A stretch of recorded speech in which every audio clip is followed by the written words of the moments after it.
Passport अरे ते काय असेच घेऊन जातील. आज खरं तर गोड गोड बोलायचा दिवस आहे, पण गोडासोबत सत्य देखील बोलायचा दिवस आहे. आपल्याला सर्वांना माहिती आहे, काल जो मी एक विषय घेतला होता तो आपल्या राज्यासाठी फार महत्त्वाचा आहे. तो म्हणजे डायव्होर्स दौरा, जे घटनाबाह्य मुख्यमंत्री आहेत त्यांचा. मागच्या वर्षी पण आपण पाहिलं असेल, घटनाबाह्य मुख्यमंत्री स्वतः चार्टर प्लेन करून साधारणपणे 28 तासासाठी डायव्होर्स दौऱ्यावर होते. तेव्हाचे जे काही MOUs सही वगैरे केले होते, आता त्याच्यातून खरोखर किती ट्रान्सलेट झालेत, किती MOUs आता कामं सुरू झालेली आहेत, कुठे इंडस्ट्री या सुरू झालेल्या आहेत, हा एक वेगळा विषय. त्याच्यावर आम्ही खोलावर एक वेगळी बैठक घेऊ आणि प्रेस कॉन्फरन्स घेऊ. ती पण माहिती सगळी आलेली आहे आपल्याकडे. ही पूर्ण माहिती त्या पूर्ण मागच्या दौऱ्याची आहे, ह्या दौऱ्याची आलेली आहे. पण त्या मागच्या दौऱ्यामध्ये आपल्याला आठवत असेल, 28 तासावर साधारणपणे 40 कोटी एवढा खर्च ह्या घटनाबाह्य सरकारने केला होता डायव्होर्सच्या दौऱ्यावर, एका दौऱ्यावर. सुमारे ह्याच तारखेला गेले होते, 15-16 तारखेला गेले होते, 17 तारखेला गेले होते, 18 तारखेला धावत परत आले होते. आणि मग योगायोगाने आज जो मी विषय काढलेला आहे, मागच्या 15 जानेवारी 2023ला आपल्याला आठवत असेल, मी रस्त्याच्या घोटाळ्याबद्दल देखील याच दिवशी एक गौप्यस्फोट केला होता. तो घोटाळा लोकांसमोर आणला होता. जवळपास 1 वर्ष झालेलं आहे, बरोबर 1 वर्ष झाले. खरं दक्षिण मुंबईतले रस्ते अजूनही कुठेही सुरू झालेले नाही आहेत. इतर मुंबईतले जे रस्ते आहेत, आपल्याला माहिती आहे, सर्वत्र जी काही हालत आहे आपण बघता, सगळीकडून खोदून ठेवलेलं आहे. पण ते खोदणं हे रस्त्यांसाठी नाही, तर वेगळ्या वेगळ्या कारणांसाठी, कुठे STPसाठी असेल, स्टॉर्म वॉटर ड्रेनसाठी असेल, सिवेज लाईनसाठी असेल, तो देखील एक वेगळा विषय. पण आजचा जो विषय आहे तो फार महत्त्वाचा आहे आपल्या सर्वांसाठीच. कारण आज जे घटनाबाह्य मुख्यमंत्री पुन्हा एकदा डायव्होर्सला चाललेले आहेत, त्यांच्यासोबत जवळपास 50 लोक, म्हणजे आधी 50 खोके, आता 50 लोक ही डायव्होर्स दौऱ्याला ही सगळी मंडळी ही चाललेली आहे. आता ही लोक कोण आहेत, कशासाठी चालले आहेत, का म्हणून चालले आहेत, नक्की काम काय, ही एक वेगळी गोष्ट झाली. पण धक्कादायक गोष्ट ही आहे, जी माहिती मला काल कळली, की जेव्हाही कुठच्याही अधिकृत दौऱ्यावर जायचं असतं, मग आपण मंत्री असाल, अधिकृतरित्या कुठच्याही डेलिगेशनमध्ये आमदार खासदार म्हणून जात असाल, सरकारला तुम्ही जेव्हा रिप्रेझेंट करता, किंवा मग मुख्यमंत्री म्हणून जाता, तेव्हा केंद्रीय MEA म्हणजे मिनिस्ट्री ऑफ एक्सटर्नल अफेअर्स, परराष्ट्र मंत्री ह्यांची तुम्हाला परवानगी लागते. आणि वित्त खातं केंद्राचं, ह्याची देखील परवानगी लागते. ह्याच्यात जेव्हा आम्ही गेलेलो, डायव्होर्सला असेल, COP26ला असेल, दोन्ही वेळा कुठेही अडचण नाही आली. आम्हाला जी काही आम्ही नावं दिलेली, जी काही पूर्ण यादी दिलेली भेटीगाठीची, ती आम्ही सगळी सबमिट केली होती. आणि 48 तासात दोन्ही खात्यांनी आम्हाला क्लिअरन्स दिला होता. परवानगी देतात, असं नाही काही लपून ठेवायला लागतं. पण गंमत अशी झालेली आहे, धक्कादायक गोष्ट ही आहे, की केंद्रात पण सरकार भाजपचंच असताना इथे भाजप प्रणित जे खोके सरकार बसलेलं आहे, ह्या 50 लोकांमधून मला वाटतं नुसतं 10 लोकांना परवानगी मागितली होती आणि परवानगी जशीच्या तशी दिली गेलेली आहे. मूळ प्रश्न हाच आहे, की मग एवढे 50 लोक जर तुम्ही सोबत नेत असाल डेलिगेशन म्हणून, तर बाकीच्यांची परवानगी तुम्ही घेतली आहे की नाही घेतली आहे? ती परवानगी MEAला माहिती आहे का? मिनिस्ट्री ऑफ एक्सटर्नल अफेअर्सला माहिती आहे का? त्यांना जर माहिती असेल तर आनंद, त्यांनी परवानगी, पॉलिटिकल क्लिअरन्स लागतो तो दिला आहे की नाही, हा एक प्रश्न आहे. दुसरं म्हणजे फायनान्स मिनिस्ट्रीने दिला आहे की नाही. कारण यावेळी ठीक आहे, माझी भीती असल्यामुळे त्यांनी चार्टर प्लेन घेतलं नाही आहे. माझी भीती असल्यामुळे मला वाटतं एक त्यांना इन्स्ट्रक्शन गेली की 20 कोटीच्यावर खर्च दाखवू नये, असं सगळं आहे. आता ते कसं त्याच्यात बसवणार आहेत ती वेगळी गोष्ट आहे. पण 50 लोक, आणि 50 लोक कोण आहेत, तर ह्याच्यात आपण पाहिलं असेल, मुख्यमंत्री आहेत, उद्योगमंत्री आहेत, एक खासदार आहेत. त्यांचं अजूनही तिकडचं काम काही स्पेसिफाय केलं नाही आहे. त्या खासदारांचा खर्च कोण करणार आहे? राज्य सरकार करणार आहे की केंद्र सरकार करणार आहे की स्वतः करणार आहेत? एक माजी खासदार देखील चालेत. म्हणजे मला वाटतं ऑफर अशी आहे हल्ली, की मागच्या वेळी जेव्हा तुम्ही गद्दारी केली होती, तुम्हाला नुसतं इकडे सुरत बिरतला नेलं होतं. आता जर तुम्ही गद्दारी कराल तर तुम्हाला थेट डायव्होर्सला देणार आहेत. बघा तुम्हाला कोणाला जायचं आहे का? पण हे सगळं असताना वातावरण एवढं गढूळ झालेलं आहे महाराष्ट्रामध्ये. म्हणजे आपण पाहता, एका बाजूला महाराष्ट्रामध्ये साधी उद्घाटनं जर करायची असतील, MTHLसाठी आपल्याला 3 महिने थांबायला लागलं. आपल्याला दिघा रेल्वे स्टेशनसाठी 8 महिने थांबायला लागलं तयार असून. उरण लाईनसाठी देखील 6-7 महिने थांबायला लागलेलं आहे. पुण्याचं एअरपोर्टचं जे नवीन टर्मिनल आहे, 4 महिने तयार होऊन तसंच्या तसं पडलेलं आहे, लोकांसाठी अजून उघडलेलं नाही. हे सगळं एका बाजूला असताना मुख्यमंत्र्यांचं लक्ष कुठेही मुंबईत नाही, महाराष्ट्रात नाही, पण परदेशी दौऱ्यावर जात असताना जिथे तुम्हाला 5 की 6 लोक जाऊ शकता आणि MOU सही करू शकता, तिथे एवढी लोक कशाला? MMRDमधून 5 की 6 लोक चाललेली आहेत. महाप्रीट नावाची एक संस्था, त्याच्यातून 6 की 7 लोक चाललेले आहेत. MSRDCमधून मला वाटतं 3 की 4 लोक चाललेली आहेत. मूळ MIDC खात्यातून 2 की 3च लोक चाललेत. मुख्यमंत्र्यांचे जे 2-3 PA आहेत ते सगळेचे सगळे चाललेले आहेत. तिथे काय करणार आहेत मला माहीत नाही. त्यांचे OSDs त्यांचे तर चाललेच आहेत. एक उपमुख्यमंत्र्यांचे पण OSD चाललेत. मग दोन्ही उपमुख्यमंत्र्यांना का घेऊन नाही जातं किंवा दोन्ही उपमुख्यमंत्र्यांचे OSD का घेऊन जात. मूळ मुद्दा हाच राहतो की ज्या परिषदेत एक तर ते डायव्हॉर्स जर पाहिलं तर आमच्या कलानगर एवढं ते पूर्ण गाव आहे. 1 किलोमीटरची पण लांबी नसेल. तसंच डॅवॉस आणि क्लॉस्टर्स या दोन्ही गावांमध्ये त्यांचं एक पब्लिसिस्ट चाललेलं आहे. बरं 2-3 दलाल पण घेऊन चाललेत. ही सगळी जर यादी आपण पाहिली तर आपल्याला देखील धक्का बसेल की एवढे सगळे लोक डॅवॉसमध्ये नक्की सुट्टी मनवायला चाललेले आहेत, सुट्टी करण्यासाठी चाललेत, मजा घेण्यासाठी चाललेत की खरोखर काम करण्यासाठी चाललेत. आणि खरोखर जर काम करायचं असेल तर राज्याचे जे प्रमुख असतात आत्ता घटनाबाह्य आहेत पण ते त्यांच्याबरोबर 1-2 ACS घेऊन जाऊ शकतात. ज्या खात्याशी MOU आहे त्या निगडीत खात्याशी लोक घेऊन जाऊ शकतात. एक जरी घेऊन गेलं तरी बस असतं. सही करायला किती लोक पाहिजेत. जर कुठच्या बॅगा उचलायच्या असतील, गाडीला धक्का मारायचा असेल, काही खेळ खेळायचा असेल तिथे तर 50 लोक गरजेचे आहेत. पण उगीच आहेत म्हणून घेऊन जायचं, कोणी विचारत नाही म्हणून घेऊन जायचं.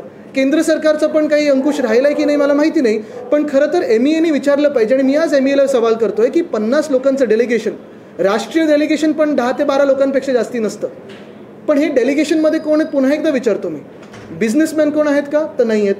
सगळेचे सगळे PA आहेत, OSD आहेत आणि सगळेच लोक हे पूर्ण त्यांची यंत्रणा घेऊन चाललेले आहेत. कशासाठी हा एक मूळ प्रश्न राहतो. ह्याच्यावर काही आपल्याला विचारायचं असेल तर विचारू शकतो.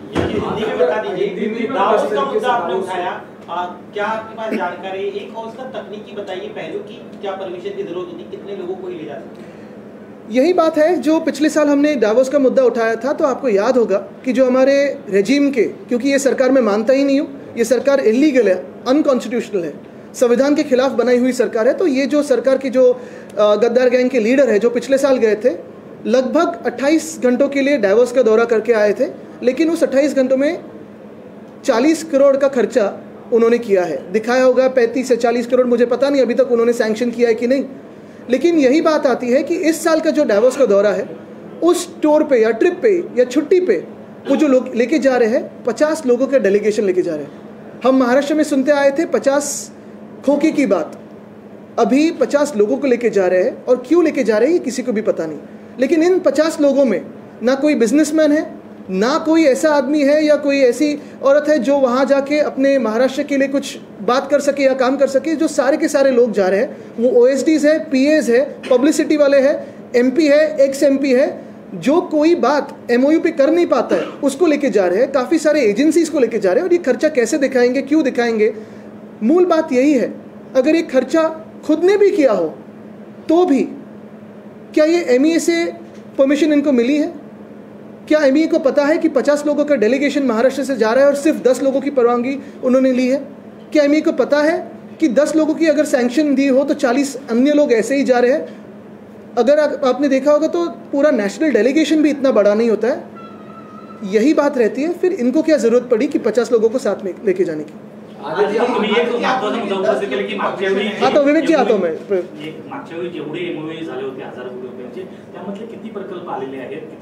त्याच्यावर आम्ही पूर्ण आता प्रेस कॉन्फरन्स घेऊन. पण पहिला मुद्दा हाच आहे की आज मुख्यमंत्री कार्यालयाने खरोखर किती लोकांना परवानगी मिळालेली आहे MEA कडून हे त्यांनी प्रेस नोट काढावी. किती लोक खरोखर चाललेत. कारण बघा नंतर व्हिडिओज तिथून येऊ शकतात. तिथे पण लोक लक्ष ठेवून आहेत किती लोक चाललेत. अनेक दलाल चाललेत त्यांच्यासोबत. कशासाठी चाललेत. तिथे MOUच्या बरोबरच काही पैसे वगैरे बाजूला देणार आहेत का हा एक विषय येतोच. पण त्यांनी स्पष्ट करावं की किती लोक जाणार आहेत. मी ऐकतोय काल काही लोक गेलेत, आज काही लोक चाललेली आहेत, उद्याही काही लोक जाणार आहेत.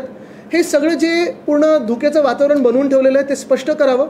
तिसरी गोष्ट म्हणजे मुख्यमंत्री तिथे कोणाकोणाला भेटणार आहेत. जसं आम्ही त्यावेळी जाहीर केलेली तसं यादी त्यांनी जाहीर करावी. फोटो सकट. आणि आता त्यांनी यादी पूर्ण आयटेनरी जाहीर करावी. आदित्य जिस तरीके से एक मिनट उनका एक सवाल था फिर यहाँ था. आपने बोला कि 10 लोग के डेलीगेशन ऑफिशियली अलाउड. आप बोलिए 50 लोग जा रहे हैं तो क्या इसमें 10 से ज़्यादा लोग के जाने की परमिशन नहीं मिलती है. नहीं नॉर्मली अगर देखिए MEA को सिर्फ 10 ही भेजने पर स्टेट वाइज. जो हमारा एक्सपीरियंस रहा है, हमारा डेलीगेशन पिछले समय का जो था डावोस में 2022 का हो या फिर COP26 का हो, जैसे ही आप परमिशन मांगते हो अगर उसमें कोई दिक्कत ना हो, कुछ गड़बड़ी ना हो तो मिल जाती है. हमें भी 2 दिनों में मिल गई थी परमिशन. तो इसमें परमिशन मांगने में क्या दिक्कत है इनको. और अगर 50 लोग जा रहे हैं तो दिखाओ MEA को कितने लोग जा रहे हैं. ये आपके देश की ही सरकार को आप अंधेरे में रख रहे हो, ये कौन सी बात हुई? मुख्यमंत्री लगातार ये कहते रहे हैं कि हम लोग काम कर रहे हैं और ग्राउंड पर बहुत सारी चीजें हमने इम्प्लीमेंट की है। अपोजिशन के लोग यानी परोक्ष तौर पर आप लोगों का बिना नाम लिए उन लोगों के पैरों तले जमीन खिसक गई, इसलिए हर चीज पर सवाल उठा। नहीं, बिल्कुल हमारे राज्य के पैरों तले जमीन खिसक रही है। अगर आपने देखा तो उन्होंने बहुत काम किया है। उन्होंने पूरा डायमंड बोर्ड सूरत लेके गए हैं, उन्होंने बुलेट ट्रेन के लिए जगह फ्री दी है, लेकिन हमारे MTHL के लिए टोल लगाया है। उन्होंने बहुत ही काम किया है। यानी अगर आपने देखा होगा तो वेदांता फॉक्स को गुजरात भेज दिया है, एयरबस टाटा को गुजरात भेज दिया है, मेडिकल डिवाइस पार्क हो, बलड्रग पार्क हो, ये सारे गुजरात भेज दिए। वर्ल्ड कप फाइनल भी हमारी बहुत गुजरात को भेज दी है। तो बहुत काम किया उन्होंने, लेकिन सिर्फ ये भूल जाते हैं कि वो गुजरात के मुख्यमंत्री नहीं, महाराष्ट्र में एक सरकार जो उन्होंने गद्दारी करके बनाई है उसके मुख्यमंत्री है। एक मिनिट, काय की अध्यक्षांना आम्ही नेहमी बोलतो ह्या बाजूला पण बघा, तसं आज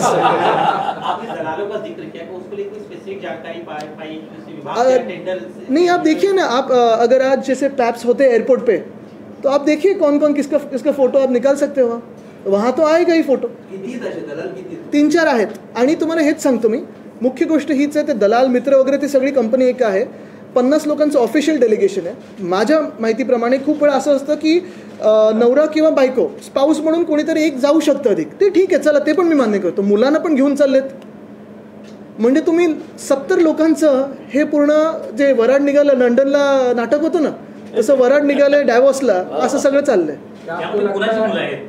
आता हे कसं मी सांगू, तिथे तुम्ही बघा मी कधीही कुठच्याही प्रेस कॉन्फरन्समध्ये कोणाचं नाव घेत नाही, कारण मूळ भांडण माझं त्या व्यक्तीबरोबर नसतं, पण जी चालली पद्धत आहे ते बदलण्यासाठी मी करत आहे। आणि जसं मी सांगितलं स्पष्टीकरण यावं।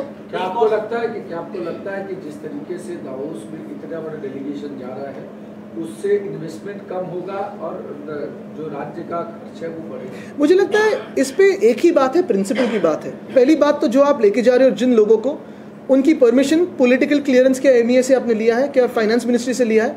दूसरी बात, अगर लिया होगा तो फिर छुपाने की क्या बात हो?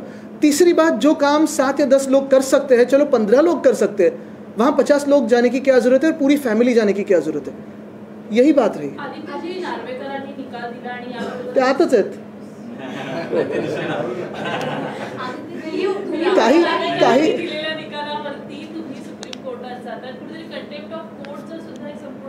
मी त्या विषयावर आता कुठचंही वक्तव्य करणार नाही, कारण परत गौप्यस्फोट किंवा असं किती दुसरं भलतीकडे हा विषय जाईल। आपल्याला नेहमी माहिती आहे की त्याच विषयावर आत्ताचा जो डॅवॉसचा विषय त्याच्यावर मी बोलीन, पण ह्याच्यावर वेगळी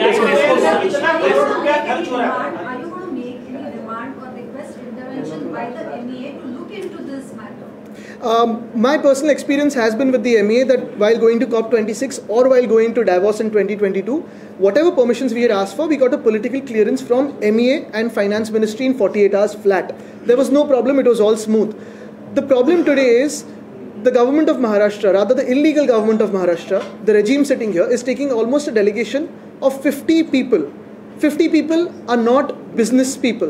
50 people are not traders. They're all CMO, OSD, PAs and all office staffers who are going on the names of various agencies like MMRDA, MSRDC, Mahapreet and many more.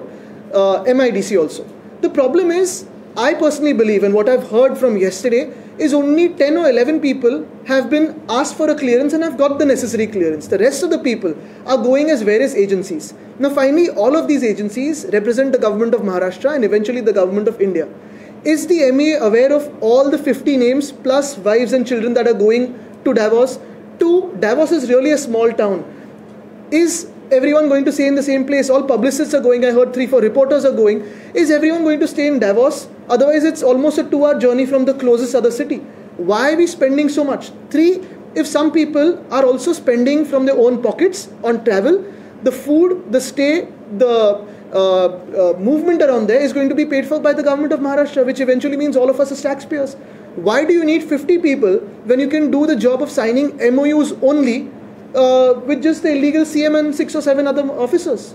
It's purely a professional job. It's not a sightseeing tour. OSDचा विषय काढला, तेच OSD तैवानला देखील गेले होते आणि त्यांचा IT घोटाळ्याचा जो प्रकरण आहे ते आता बाहेर पडलंय आणि ते आता पुन्हा एकदा डावोसला देखील जात आहेत. कशा प्रकारे? नाही, माझं मत आहे की दोन्ही मुख्यमंत्र्यांमध्ये असं जास्ती दुजाभाव करू नये. दोन्ही मुख्यमंत्र्यांचे OSDs घेऊन जावं. आता 50 नेतं ते 51 कशाला सोडतात? रेस्को संदर्भात देखील तुम्ही पाठपुरावा करताय, त्या संदर्भात जे ऑनलाईन पिटिशन आहे त्या संदर्भात तुम्ही ट्विट देखील केलेलं आहे. काय नेमकी डॅव्होसचा एक विषय जसं झाला तसा रेसकोर्सचा आपल्या राज्यातला आणि मुंबईतला महत्त्वाचा विषय. रेसकोर्सचा आपल्याला सर्वांना माहिती आहे 10 वर्षापूर्वी 11 वर्षापूर्वी लीज संपलं. आत्ता गेल्या 2-3 महिन्यामध्ये आणि जेव्हा मी विषय फोडला तेव्हा हे सगळं आपल्या समोर आलं. 3 की 4 RWITCचे जे कमिटी मेंबर्स आहेत त्यांनी एका बिल्डर मित्राबरोबर मुख्यमंत्र्यांच्या एक डील केलेलं आहे ज्याच्यात रेसकोर्सला 3 भागात विभागलं जाणार आहे. पहिला भाग आहे साधारण 90 ते 51 एकरचा जिथे रेसिंग होईल, घोड्यांची जी काही सगळं पोलो बिलो होईल ते आहे. दुसरं म्हणजे 120 एकरचं जिथे थीम पार्क हे न बनवायचं आहे. आणि तिसरा भाग आहे जो असून कोणी बोलत नाही आहे पण ह्याच्यात 2-3 गोष्टी महत्त्वाच्या आहेत. एक तर आम्ही पूर्णपणे रेसकोर्सच्या ह्या विभागणीला विरोध करू, मग गरज पडली तर RWITCला पण विरोध करू. त्यांना घोडे इथे नसते राहण्याचे नका आणू. आम्हाला तिथे ARC वगैरे सारखे जे उत्साही क्लब्स आहेत त्यांच्यासोबत तिथे घोड्यांच्या ॲक्टिव्हिटीज करू. पण दररोज तिथे हजारो लोक मुंबईकर चालायला जातात, योगा करायला जातात, खेळायला जातात, लाफ्टर क्लब्स आहेत, ब्लाइंड क्लब्स आहेत, सगळे तिथे आहेत. ह्या सगळ्यांना तुम्ही एक चांगली 226 एकरची जागा विभागून तुम्ही विभागणी करून त्याची काय करणार नक्की? तिथे त्यांना 100 कोटी मुंबई महानगरपालिकेचे त्यांना स्टेबल्सवर घोड्याच्या तबेल्यावर खर्च करायचे. कोणी म्युन्सिपल कमिशनरना अधिकार दिला आहे 100 कोटी तिथे घोड्याच्या तबेल्यावर खर्च करण्यासाठी? त्यांना SRA तिथे इन्स्टिट्यूट असते, ते सांगतात बाजूच्या SRAमध्ये जागा देऊ. बाजूच्या SRAमध्ये जागा आहे का? बरं, फ्री FSI जो देणार तो कोणाच्या तुम्ही पैशातून देणार? मुंबईकरांच्या FSIतून देणार आहे. मूळ गोष्ट हीच आहे की तिथे भाजप प्रणित खोके सरकार ही जागा गिळायला बघते, बिल्डर्सच्या हातात द्यायला बघते. भाजपचा याच्यावर काय भूमिका असेल आणि भाजपची डॅव्होसच्या दौऱ्यावर काय भूमिका असेल की आज भाजपने स्पष्ट केलं. असंवैधानिक मुख्यमंत्री कह रहे हैं, जबकि सुप्रीम कोर्ट के बाद अभी विधानसभा अध्यक्ष ने भी एक फैसला लिया, उसके बाद भी आपको किस तरीके से लगता है? क्योंकि सरकार में बैठे लोग कह रहे हैं कि अब तो असंवैधानिक बोलना बंद करेंगे. मुझे लगता है कि आज मैं सिर्फ डैवोस और रेसकोर्स पे बोलूँगा. जैसे घोड़े को ब्लिंकर्स होते हैं तो लंबी रोज का घोड़ा हो तो ब्लिंकर्स लगा के ही चलूँगा. अन्य बातों पे कई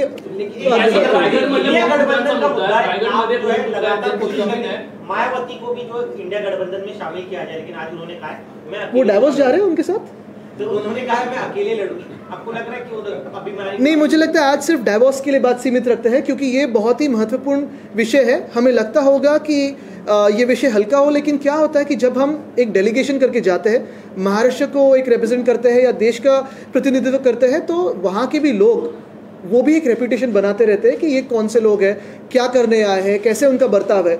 50 लोगों की भीड़ लेके जाओ जो मजा करने जा रहे हैं, जो 2-3 दलाल जा रहे हैं, पब्लिसिस्ट जा रहे हैं, ex-MP जा रहे हैं, तो मुझे लगता है ये चित्र कुछ सही नहीं रहेगा. ये देश के लिए हानिकारक है ये चित्र और इसे बदलना ज़रूरी है. अभी भी वक्त गया नहीं है. मुख्यमंत्री कार्यालय ने स्पष्ट करे कि कितने लोगों का पॉलिटिकल क्लियरेंस आया है और कितने लोग जाने वाले हैं. धन्यवाद.